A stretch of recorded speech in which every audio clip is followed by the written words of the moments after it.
Ian, Fun. what are you doing? I'm taking an online class. What are you doing? Yeah, but we're like at work in your Oh my pajamas. gosh, I completely forgot. I'm sorry. I've been trying to figure out the best way to be successful in doing my online, and I guess I forgot. Wow. Okay. Well, I'm pretty impressed by the pajamas, to say the least. Yeah, but they're cozy and warm, and on a winter day, they're just makes you just want to cozy up and learn. yeah, interesting. Have you ever taken an online class before? No, I haven't. Have you? I actually have. You have? Oh, thank goodness, because I need some help here. Really? Okay. Well, I am so excited to share with you some tips for online learning success. Oh, good. Okay. And let me just say, you're definitely doing some things right. Yeah. And so that's, Yay. you're off to a good start as far as wanting to be comfortable. But there's a lot of other great things that you can do to be successful when, doing online learning. Okay. So first of all, before you enrolled in your class, did you check your system requirements to make sure your computer had all the requirements you needed for the class? How do I do that? So we list online on the courses what your system requirements are. So, if you need internet, high-speed internet connection, if you need, Java or Shockwave player, what browser would be perfect for your course. So that's a great place to check. And then if you're not sure, you can always call the, the program manager or system administrator for the course before you enroll, just to make sure everything is taken care of, that you have what you need, and if not, how to get it. We always have ways to help you get to that mark. Good. Thank you. Okay. Yeah, no problem. So you're already enrolled. Yes. Yes. So I'm enrolled and I'm starting to take it. I had a little bit of problems trying to log in, so I Okay. appreciate these little tips. But what about I know I'm in my comfy pajamas, but what would be a good next step for me? I have my pens, Right. and I have my paper, I got my computer, my mouse, I have my tea. Oh, perfect. So what else do I think need? what's really important too is if you designate a workspace for yourself. So is this where you plan on studying most of the time? Probably not. Not at work in your pajamas? No, not at work, but I would wish that this fireplace was on, because that Oh, would be yeah. a lot more cozier, but Yeah. more than likely at home. But I got little ones, I got a little one running around, so I gotta make sure that where I'm going, he can't find me. Right, and that's so important. So when you designate a workspace, make sure it's right for you. My husband loves sitting on the couch when he does computer work. I, on the other hand, cannot sit on a cozy couch at all. Yeah. Instead, I prefer a table or a desk, and it's got to be a work area where there's, little distractions. Like I've got to cut out those distractions. But first, it takes me designating this is my workspace, and nothing else goes on here but me being productive during this set time. So first of all, designate that workspace. You definitely want to have the one that's right for you. That's a good idea. And then, as you talked about, you have the little ones at home. You want to eliminate those distractions. Obviously, you have to have your kids around at some point. Yeah. But if your spouse can help you, if you have some families that can help you, maybe watch them, or maybe you plan other time even outside of the home. You could designate a workspace even at a library, a coffee shop, someplace that's quiet for you. And then those other distractions like TV, right? That might need to go off when you're doing your online learning, just to make sure you're 100% there. You want to be mindful of the time that you're spending and just be 100% there. So my environment should really be like I'm in class, right? Exactly. I have a teacher in front of me, and I have other students, and I don't want to distract them, just as I don't want to distract myself. Right? That is such a great way to put it. You want to treat this as a real class, 100%. You want to be all in because you want to get the most value out of it. You're paying for the class, you're trying to get whether it's a certification or just upping your skills, and you want to treat this as a real classroom experience. With that, I know one of the things I struggled with was social media during class. You're already online. It's easy to have either those pop-ups for Facebook or other systems on there, or other apps even on your phone. So turning that ringer down. Or I actually at one point had to delete an app while I was taking an online class just so I wouldn't accidentally open my phone and click on it. And that really helps me just focus, be intentional about the course I was taking. And once I was done with the course, I put that app back on my phone. It was almost like a reward that I had gotten done. So it was a really good thing to do, and it helped me. And some people don't struggle with that as much as others, so you really have to know your way of learning and also the things that distract you. You know, with that eliminating distractions, you also want to get organized. So, you know, if you have to have books, you want to make sure they're right in front of you. You are doing great. I mean, you have a notepad. Yep, I got my paper, got my computer. You've got your tea even. Yes. That way, you know, everything's in reachable distance, but it's also not in your way while you're learning. So that's really awesome that you've already been doing these great things to get yourself ready, and you didn't even know it probably. No, I didn't. I'm very happy. At least I got one item checked off the list. Yeah. So, and this next one, I know you probably have already done, but plan ahead. Yeah, so when you're in a course, when you first start out, you want to look through all the modules, what the requirements are, what assignments are going to happen, as well as what your time frame is for getting this course done. You know, some courses have a really short window of like 30 days to get all the assignments completed. Others can take up to a year, or maybe you want to get done sooner and you want to fast track your way to completing that self-paced course. With that, I would definitely recommend you know, planning and breaking down the assignments into small bite-sized chunks for yourself. They're already broken down usually into modules anyway, so it's a matter of, you know, I have 2 hours a week, or I have 8 hours a week that I'm going to be working on this. How am I going to break that up throughout my week or throughout each day to make myself successful? And you probably shouldn't, you know, register for an online class if you don't think you're going to be successful or you're not going to have the time. So if I know like the holidays are coming up and I'm going to be traveling and everything, I really don't want to do it. But if the holidays are coming and I know I'm going to have tons of time, then I would want to, right? Absolutely. And then once you make that commitment, map it out, right? So things can pop up over the holidays. Family comes into town. But, you know, having that designated time, I'm going to work on this for, you know, 2 hours every morning over break when I have time off work. Or I'm going to work on this 4 hours every Saturday. And I'm going to chunk out maybe that morning, 9 to 1, or, you know, the evening before bed with the kids in bed, and you get, you know, a little bit of you time and you're working on your self-improvement. It's a, you know, a great time to do that. So you know, again, going back to each person's individual experience will be different for how they allocate that time. And then once you're in the course, it's important to, you know who to reach out for questions. So you might get in the course and something's not running right on your system. Go back and check through the course or through an email that you may have received about the course to find out about, you know, technical support, who to ask questions to. You know, for any of our classes at corporate college, obviously you and I are great people to reach out to. We are happy to answer any questions. If it's not in our content area, because we are, you know, you're a program manager, I'm a coordinator, so we don't know everything about the course that you're taking always, as far as like, you know, when you're doing a certification, we can get you in touch with that content expert to really help answer those questions. And if I have a problem, like for example, I don't think it meets my needs or something like that, can I reach out to you for that too? Yes, and we really ask you to please do that, because we want to talk it out with you, see what you are hoping to get out of the course, and make sure that if you know, that course is meeting your needs, and if not, why. We want to find out to make sure we can always improve, and then that's something we're big advocates for at corporate continuous college. Improvement. Yeah, definitely. Okay, cool. Yeah, so again, as you're going through the course, it's really important for you to actively participate.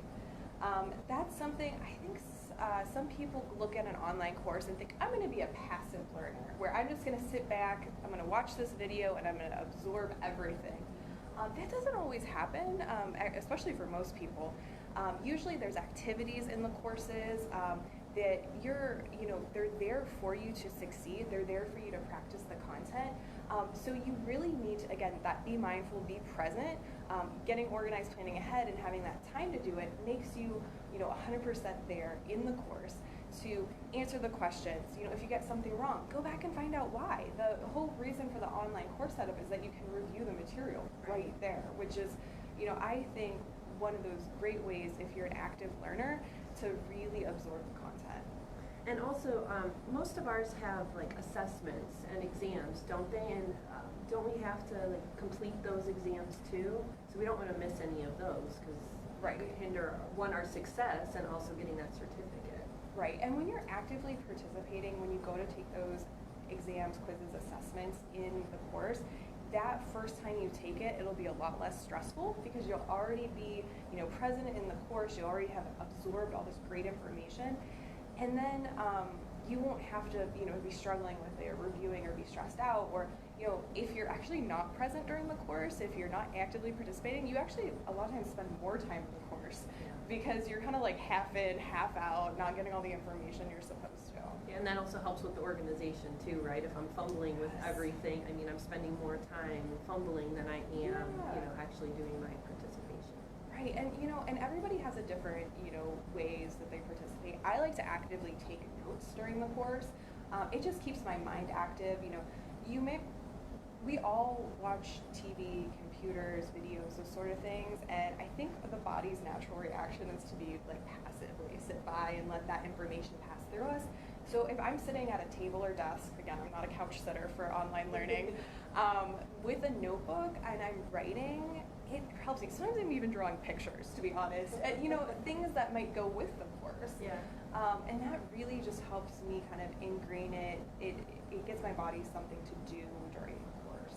It also helps you remember afterwards, right? It does, and find stuff in my notes when I'm looking back to study, like, oh yeah, I remember that. That's when I drew that funny symbol of a computer next to, Yeah, because that was always my problem is I would learn and then I would go back and be like, oh, what did I don't remember anything. So that's why I tend to do the notepad and pen and paper type of thing. And with that active participating, when that video's over, don't just shut your computer, right? Yeah. Look back over your notes, make sure you have everything you wanted to get out of it, and if you miss a spot, another great thing about the active participating with the modules, you can pause it, rewind, go back, review. It's really a great tool for anyone trying to learn. So I have a question.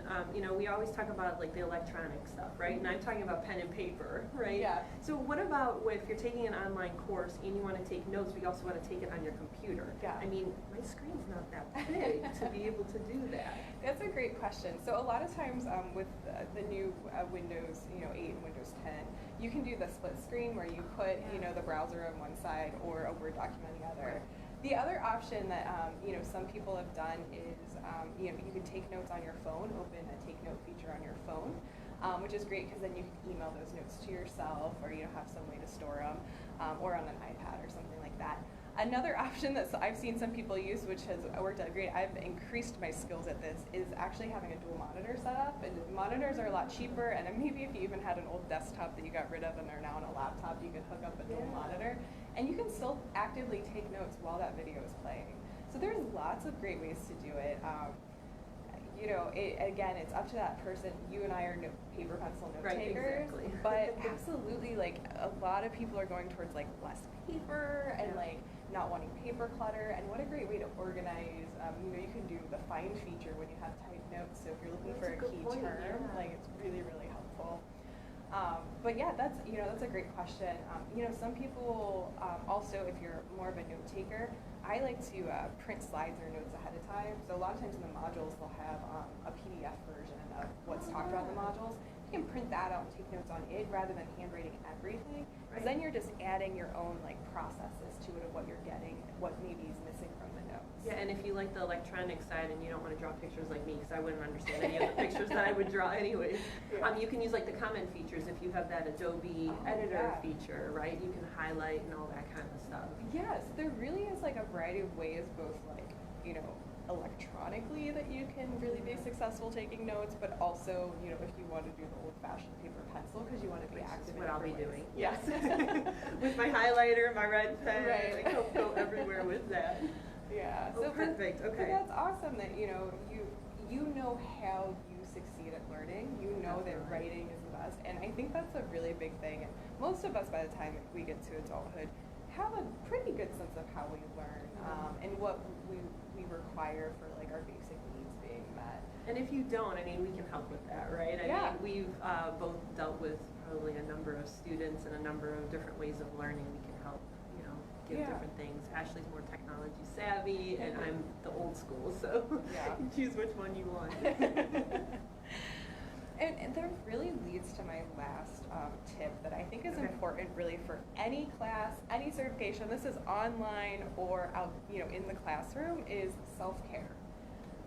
Whenever we're, taking, professional development courses, we're fitting them into our already busy lives, right? Whether we're working full time, actively watching kids, different things like that.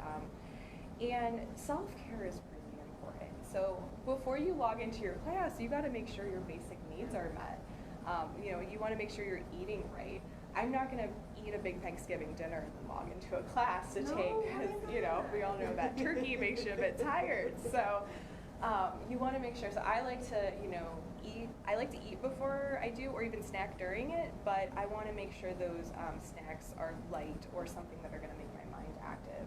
I'm a big health nut, so obviously vegetables are one of my key things. Munching on carrots is a big thing for me. You always tell me about the cashews, too. Oh yeah, cashews. Yeah, cashews are great mood boosters. So yeah. If you want to do online learning, you look outside and you're like, oh, and you get some of those cashews. Yeah. Especially with our Northeast Ohio winters. Right, exactly. So I mean, and that's, you just don't want to eat like the really heavy stuff that's going to put you to sleep while you're doing it. You want to maintain your level of activity. With that, also, sleep is really important. And I know it's really hard, especially if you're working full time and then come home and have, kids or, dinner, you got to eat, spend time with your loved ones, and then find that time to do it. But especially if you're taking online learning towards maybe a certification of some sort, getting that rest so that your brain can really process and store the information is so important.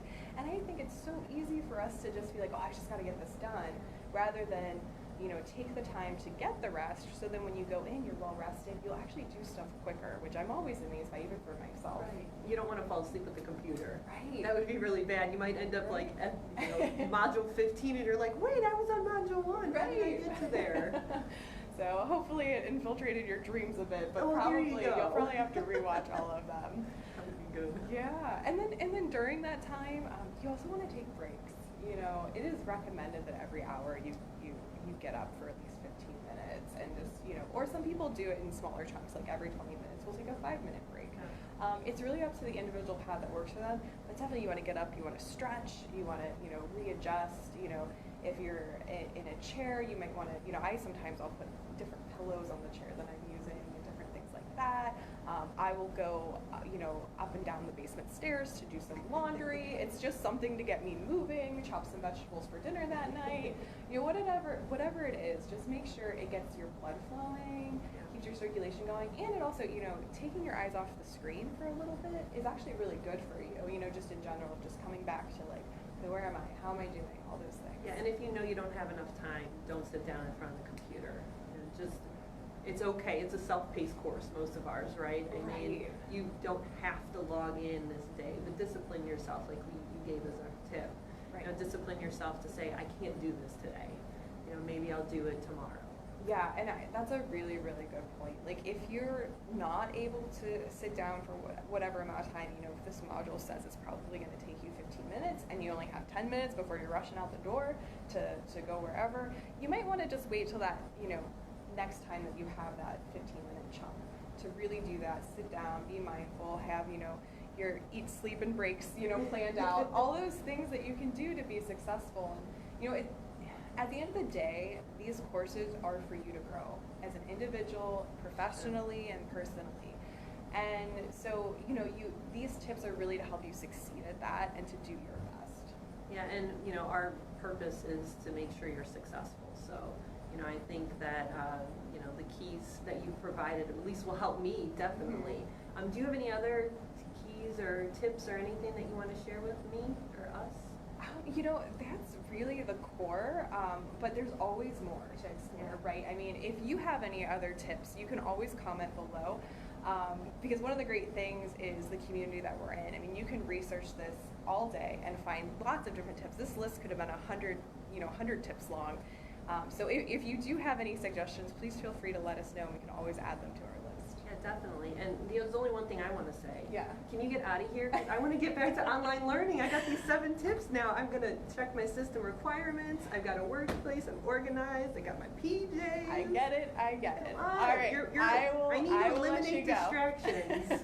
I am clearly a distraction. You are a distraction. All right. Well, thank you, Ashley. No problem. Good luck to you. Thank you. See you later. Bye.